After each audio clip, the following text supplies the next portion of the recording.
tangkapan parti dalam 4 operasi berbeza.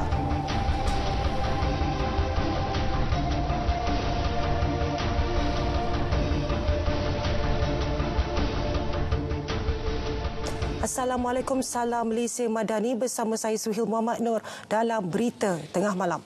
Baik, 90 warga asing termasuk 4 kanak-kanak ditahan dalam ops sapu, selera, kutip dan belanja. Ia hasil serbuan yang dijalankan di kawasan premis perniagaan dan kawasan perumahan sekitar Manjung Jumaat lalu. Menurut Pengarah Imigresen Negeri Habzan Husaini, kesemua yang ditahan berusia lingkungan setahun hingga 50 tahun. Siasatan dibuat mengikut Seksyen 6-1-C Akta Imigresen 1959 Palang 63, Seksyen 15-1-C serta Peraturan 39-B Peraturan Imigresen 1963. Mereka juga turut disiasat di bawah Akta Anti Pemerdagangan Orang dan Anti Penyeludupan Migran 2007 dan Akta Pasport 1966. Siasatan juga akan diteruskan ke atas pemilik kediaman dan pemilik premis perniagaan yang membenarkan parti berada di dalam premis milik mereka. Polis mengesahkan penahanan seorang lelaki warga Myanmar dipercayai mencuri sebuah motosikal di hadapan Pasar Mini di Sik Kedah semalam. Ketua Polis Daerah Sik DSP Abdul Razak Osman menerusi kenyataan berkata penahanan lelaki itu selepas tular satu video seorang lelaki disyaki suspek yang ditahan oleh orang awam. Katanya polis telah membuat tangkapan semula daripada orang awam pada pukul 4.12 petang tadi. Tambahnya, hasil siasatan awal mendapati suspek yang tidak mempunyai sebarang dokumen pengenalan diri mengaku mencuri motosikal tersebut untuk dibawa balik ke Pulau Pinang. Suspek kini direman mengikut Seksyen 117 Kanun Prosedur Jenayah. Kes disiasat menurut Seksyen 379A Kanun Keseksaan dan Seksyen 6-1-C Akta Imigresen 1959. Video berdurasi 23 saat itu dikesan tular melalui akaun Twitter pemiliknya bernama Nan Manjoy 8715. Pihak berkuasa tempatan PBT di Johor bakal melaksanakan penguatkuasaan lebih agresif bagi memberi kesedaran awam mengenai kepentingan menjaga kebersihan sungai.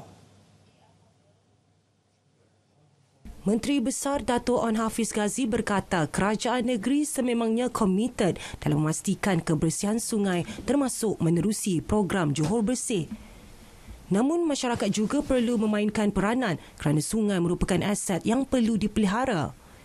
Justru, notis awal diberikan kepada masyarakat termasuk mengenakan denda dan ditahan jika sengaja membuang sampah. Beliau turut memaklumkan rancangan kawasan khas Sungai Skudai yang dilaksanakan dengan menekankan 10 perkara penting bagi memastikan kebersihan di sungai berkenaan. Dewan Bandaraya Kota Kinabalu di BKK melancarkan kempen perangi lipas, lalat, tikus dan nyamuk lilatin pada Ahad.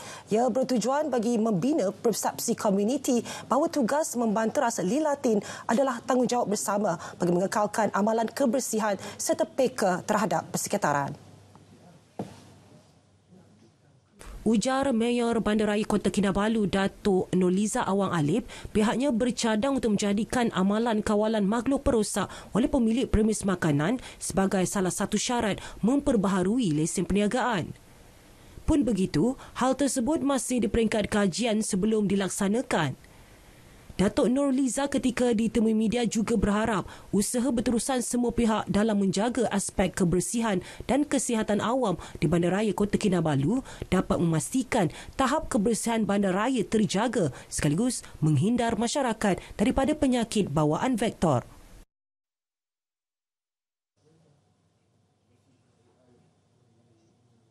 Sementara itu, program Gotong Royong Merdeka dari Denggi Mukim Sembulan berlangsung sempena Bulan Kebangsaan.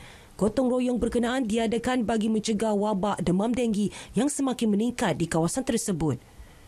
Menurut Pegawai Perubatan Unit Rancangan Kawalan Penyakit Bawaan Vektor, Pejabat Kesihatan Kawasan Kota Kinabalu, Dr. Rahimah Rasali, sebanyak 861 kes demam denggi direkodkan di sekitar Bandaraya Kota Kinabalu setakat minggu lepas.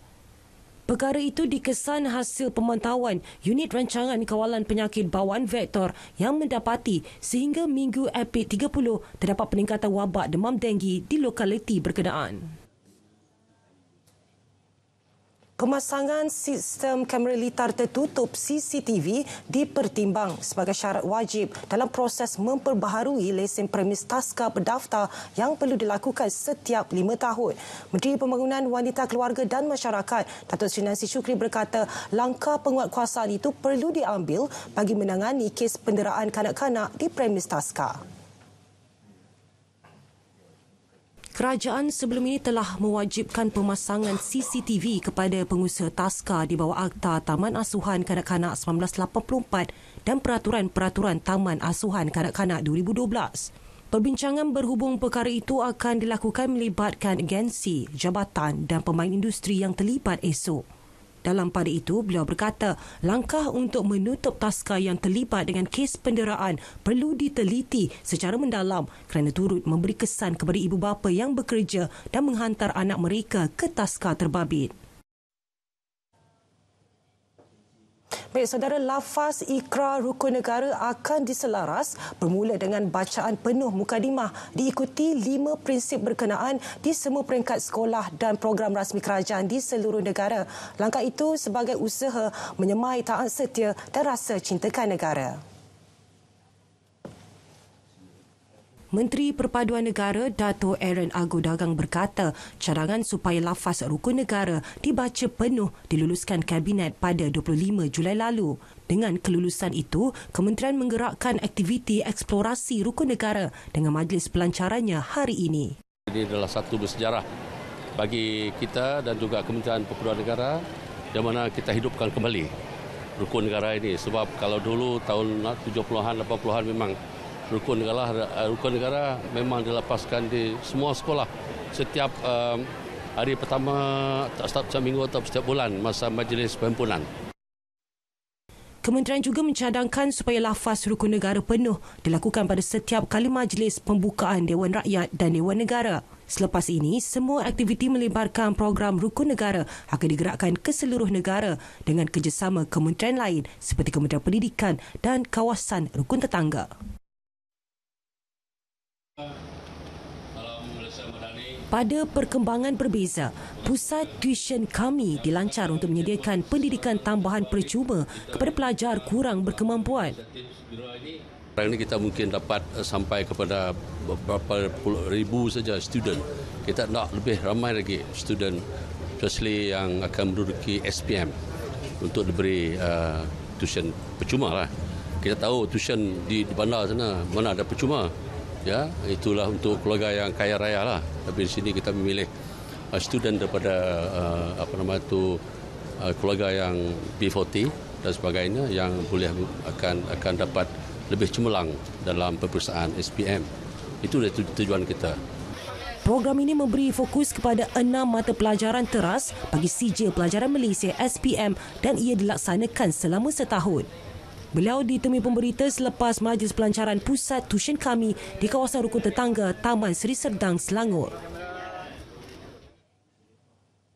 Kementerian Pengajian Tinggi antara pihak yang berperanan penting bagi menjayakan gagasan ekonomi madani. Menteri Pengajian Tinggi Datuk Seri Khalid berkata antara peranan adalah bagi menyediakan bakat bagi mengisi peluang yang tersedia, penyelidikan dan inovasi serta pemindahan ilmu kepada masyarakat. Melalui 4 ni kita akan menyumbang kepada soal kita mempunyai bakat-bakat terbaik, modal insan terbaik negara. Kita boleh menyumbang kepada kebolehsaingan negara. Kita boleh bantu tingkatkan ceiling kedudukan global negara dan menaikkan lantai kesejahteraan rakyat. Ya, terima kasih kerana hadir. Saya bangkitkan sebelum kita ke udara tadi. Selepas menjadi tetamu rancangan bicara naratif di Angkasa Puri Kota Media. Sesuaikan asas kerjasama, sokongan. Melihat kepada kejayaan dan impak besar program e-Tunai, kerajaan bersetuju untuk menawarkan kredit e-Tunai sebanyak RM100 kepada semua rakyat dewasa Malaysia yang berpendapatan RM100,000 setahun dan ke bawah. Bilangan penerima yang layak dianggarkan melebihi 10 juta rakyat, iaitu merangkumi golongan yang masih dikategorikan B40 dan M40, walaupun kita sekarang merangka supaya meminda pendekatan B40 dan M40 ini. Tapi kalau kita golongkan kepada kumpulan ini, dana dalam kemudahan ini akan mencecah sekitar RM1 bilion.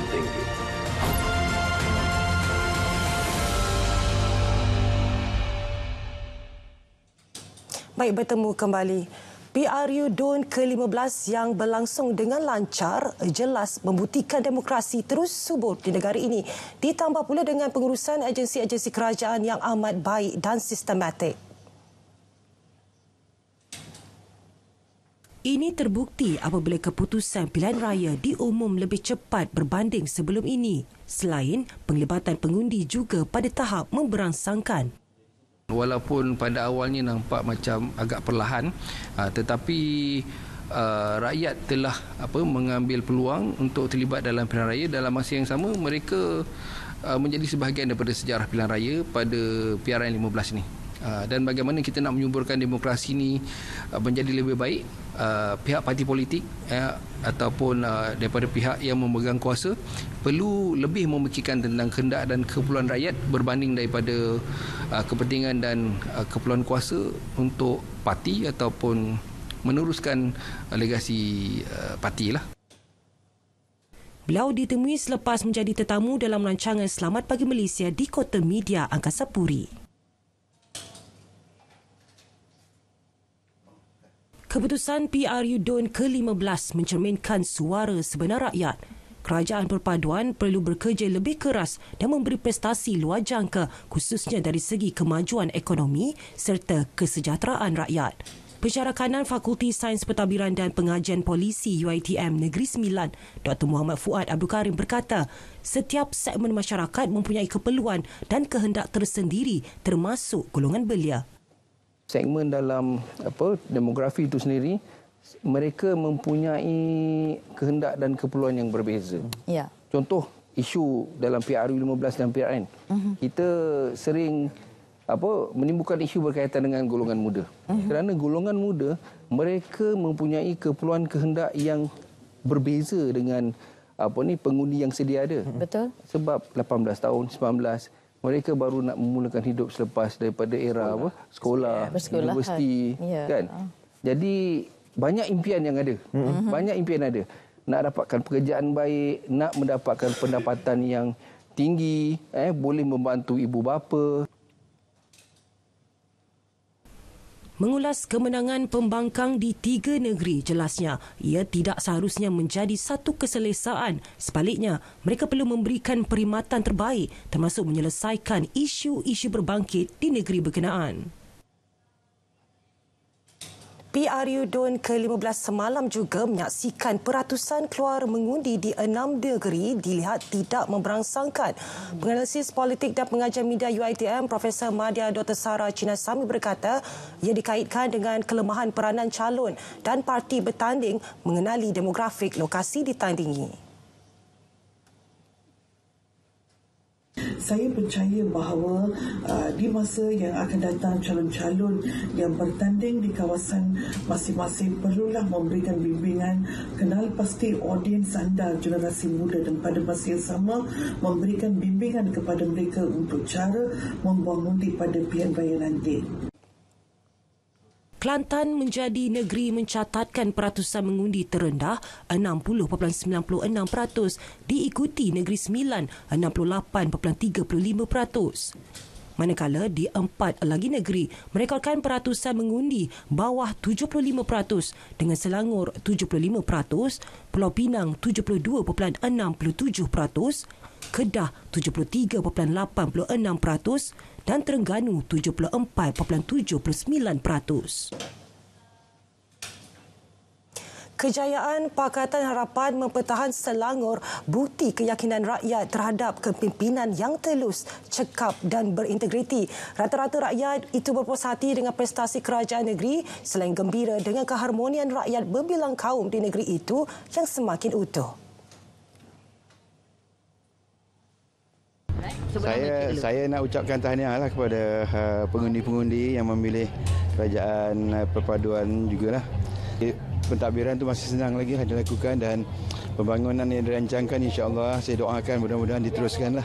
Kita tengok Selangor memang semakin maju dan saya gembiralah kerana yang paling penting sekali perpaduan yang ada di antara semua kaum. Penting sebagai rakyat, kita hanya nak kesabilan, kita nak kehidupan yang harmoni dan yang paling penting juga dari segi human capital untuk anak-anak kita. Pilihan raya ni untuk menentukan kerajaan yang stabil kan. Dia dapat membentuk kerajaan negeri Selangor yang ada dapat mengekalkan kerajaan perpaduan. Saya harap tu yang walaupun sudah kelulusan terkeluar, saya harap yang the chosen candidate boleh dapat berdekati dengan masyarakat lagi. Sebab banyak ada masalah-masalah tempatan kena diselesaikan. Sudah bostas di Selangor dah 50 tahun ke atas. Sampai sekarang okeylah, Selangor main bagus. Siapa yang perintah, saya syukurlah. Tak ada apa masalah. Selangor mengisytiharkan esok sebagai hari kelepasan am bagi seluruh negeri itu sempena PRU DUN ke-15. Pemakluman menerusi kenyataan Setiausaha Kerajaan Negeri Datuk Haris Kasim Jumaat lepas, Datuk Seri Amiruddin Syari dalam amanat khas yang disiarkan menerusi Facebook mengumumkan cuti peristiwa esok sekiranya gabungan PH-BN menang PRU DUN ke-15. Gabungan itu memperoleh 34 kerusi daripada 56 kerusi DUN, manakala Perikatan Nasional 22 kerusi. Sementara itu, Kerajaan Negeri Sembilan turut mengisytiharkan esok sebagai hari kelepasan am. Perkara itu diumum Setiausaha Kerajaan Negeri Datuk Muhammad Zafir Ibrahim. Pengerusi Pakatan Harapan Pulau Pinang, Chow Kun Yew mengangkat sumpah jawatan Ketua Menteri Pulau Pinang bagi penggal kedua di Seri Mutiara. Adun Padang Kota itu melafazkan sumpah memegang jawatan di hadapan Yang di-Pertua Negeri Pulau Pinang Tun Ahmad Fuzi Abdul Razak. Turut hadir Setiausaha Kerajaan Negeri Datuk Muhammad Sayuti Bakar serta Barisan Pimpinan PH dan Barisan Nasional BN Negeri. Gabungan PH-BN menang 29 daripada 40 kerusi Dewan Undangan Negeri pada PRU DUN ke-15. Beliau memperoleh 8,261 undi dengan majoriti 7,116 menewaskan calon Perikatan Nasional Eng Hun Leng yang mendapat 1,145 undi. Majlis Istiadat angkat sumpah Menteri Besar Negeri Sembilan dijadual esok di Istana Seri Menanti, Kuala Pilah. Perkara itu dimaklumkan Pengerusi Pakatan Harapan PH Negeri Sembilan, Datuk Seri Aminuddin Harun. Beliau bagaimanapun masih berteka-teki mengenai siapa yang bakal dilantik sebagai Menteri Besar. Dia akan diputuskan oleh peringkat pucuk pimpinan parti di peringkat pusat supaya dapat disegerakan. Tuanku, saya tak serahkan nama. Ini keputusan pucuk pimpinan parti. Di peringkat tertinggi pada pucuk itu sekarang. Esko saya sekalilah kalau boleh dibincangkan sekali. Kalau boleh sekalikan, kalau tak lantik Menteri Besar dulu. Beliau turut memberitahu telah menghadap Yang di-Pertuan Besar Tuanku Muhriz Ibni Almarhum Tuanku Munawir di Istana Hinggap bagi memaklumkan keputusan PRU DUN ke-15. Kerajaan Perpaduan, Gabungan PH dan Barisan Nasional berjaya membentuk kerajaan negeri selepas menang 31 kerusi, masing-masing 17 kerusi PH dan 14 kerusi BN. Majlis Pelantikan dan Angkat Sumpah Menteri Besar Kedah turut dijadual berlangsung esok di Istana Anak Bukit Al-Ustar. Pemakluman itu berdasarkan surat jemputan media yang dikeluarkan Pejabat Setiausaha Kerajaan Negeri. Majlis angkat sumpah di hadapan Sultan Kedah Al-Aminul Karim Sultan Salihuddin Sultan Badli Shah itu akan dihadiri Setiausaha Kerajaan Negeri Datuk Norizan Kazali. Sementara itu, Menteri Besar Kelantan yang baru dijangka mengangkat sumpah Selasa ini. Pesuruhjaya PAS Kelantan, Datuk Ahmad Yaakob yang memegang jawatan itu sebelum ini berkata perbincangan mengenainya akan diadakan sebelum 3 nama calon Menteri Besar diserah kepada Presiden PAS Tan Sri Abdul Hadi Awang. Polis menerima 94 laporan berhubung kesalahan menggunakan nama dan kad pengenalan individu lain untuk mengundi pada PRU DUN ke-15. Kenyataan Ketua Polis Negara Tan Sri Razarudin Husin menyebut Selangor merekodkan jumlah laporan tertinggi membabitkan kesalahan tersebut iaitu 48 kes. Diikuti Pulau Pinang 20, Negeri Sembilan 6, Kelantan 2 dan 9 kes masing-masing di Kedah dan Terengganu. Kesalahan melibatkan Seksyen 7 Akta Kesalahan Pilihan Raya kerana menggunakan kad pengenalan orang lain. Pada hari pengundian itu juga, 181 laporan diterima melibatkan pelbagai kesalahan dengan 111 kertas siasatan dibuka. Turut dimaklumkan, 240 kertas siasatan dibuka membabitkan 1,951 laporan yang diterima melibatkan pelbagai kesalahan sepanjang tempoh kempen. Setakat semalam, 15 individu ditahan iaitu 9 orang di Kedah dan masing-masing 2 di Pulau Pinang, Selangor dan Negeri Sembilan.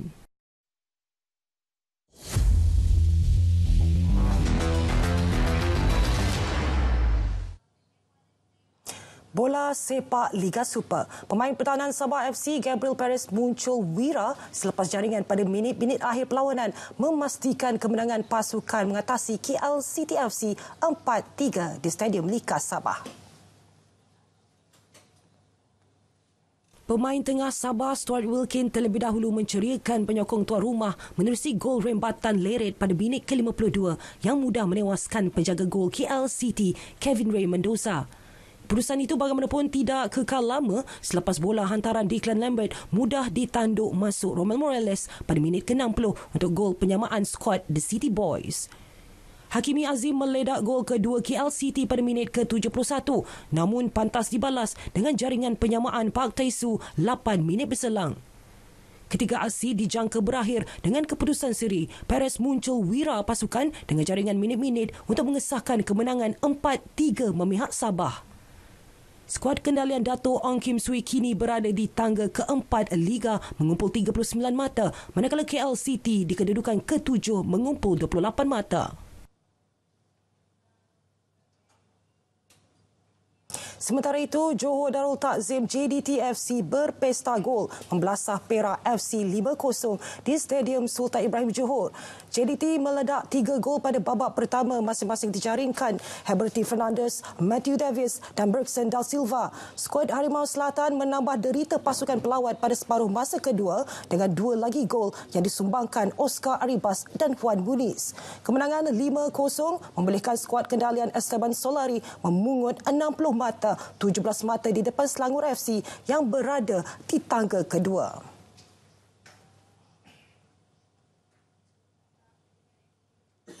Perkembangan kejohanan hoki trofi juara-juara Asia ACT 2023. Menteri Belia dan Sukan Hana Yeo tetap memuji prestasi keseluruhan dipamerkan skuad hoki lelaki negara meskipun tewas ke atas India dalam aksi final. Menurut Hana, skuad Speedy Tigers nyata mampu menyaingi kehebatan pasukan menghuni ranking ketiga dunia itu.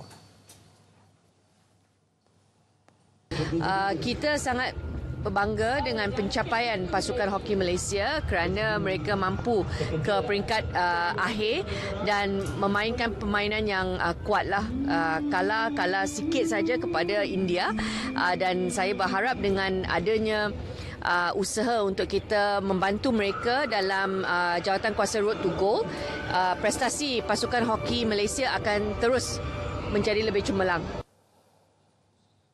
Beliau berharap skuad kendalian Arul Selvaraj seterusnya akan memberi tumpuan penuh menghadapi Sukan Asia Hangzhou di China pada September. Sementara itu, Konfederasi Hoki Malaysia MHC menyifatkan kejayaan meraih tempat kedua sebagai keputusan terbaik buat skuad kendalian Arul Selvaraj. Presiden MHC Datuk Seri Subhan Kamal berkata pengalaman di final berhadapan pasukan ranking ketiga dunia menjadi pengalaman berharga menjelang Tamasya Sukan Asia Hangzhou nanti. Jelas beliau, skuad Speedy Tigers berjaya melepasi sasaran awal yang diletakkan iaitu mara ke separuh akhir.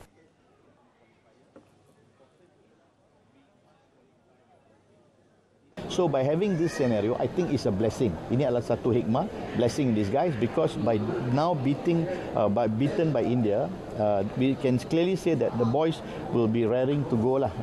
That means they'll be roaring to go in China. So they must now believe in themselves together with the coaches bahawa mereka mesti nak berjumpa dengan India sekali lagi. Tambah Datuk Subhan, MHC sudah bercadang untuk memberikan imbuhan atas kejayaan pasukan kebangsaan yang akan diumumkan kemudian. Persatuan Sepak Takraw Malaysia PSM menyenaraikan 15 daripada 25 pemain ke program Sukan Asia 2022 sebagai persediaan mengharungi Tamasya Dwi tahunan itu pada September. Timbalan Presiden Datuk Abdul Halim Sulaiman berkata kesemua pemain dipilih berdasarkan prestasi semasa di Sukan SEA 2023, Liga Sepak Takraw dan Kejohanan Dunia Piala Raja Thai 2023. Tambah beliau, senarai nama ini mempunyai campuran pemain baharu dan lama bagi memastikan kesinambungan pemain berpengalaman berterusan. Senarai nama ni ada yang baru, ada yang lama. Pertamanya, untuk jangka masa panjang, kita kena yakin untuk memastikan pemain baru ini menjadi pemain pelapis menggantikan pemain-pemain lama. Skuad ini akan bertolak ke Ratchaburi, Thailand untuk berlatih di sana selain turut serta dalam kejohanan Piala Pattaya. Perkembangan bola sepak. Persatuan Jurulatih Bola Sepak Malaysia menggesa semua pasukan memberi layanan sama rata kepada jurulatih tempatan dan antarabangsa. Perkara itu disuarakan Presiden sementara Dato' Ong Kim Swee berhubung isu seorang jurulatih antarabangsa yang kini berdepan masalah. Menurut beliau, kebajikan jurulatih berkenaan tidak dijaga bekas majikan walaupun terbukti banyak mencurahkan masa dan kepakaran membangunkan bola sepak negara. Pengendali Sabah FC itu berkata komitmen diberikan semua jurulatih seharusnya dibalas dengan adil termasuk dari segi imbuhan dan sokongan. Khamis lepas, media tempatan melaporkan bekas pengendali Kelantan FC, Frank Bernhard, hidup dalam keadaan tersepit di sekitar Lembah Kelang sejak beberapa minggu lalu. Tamasya Sukan terulung di benua Asia kini bakal beraksi. Satu hati dengan semangat kesukanan, perjuangan dalam keharmonian.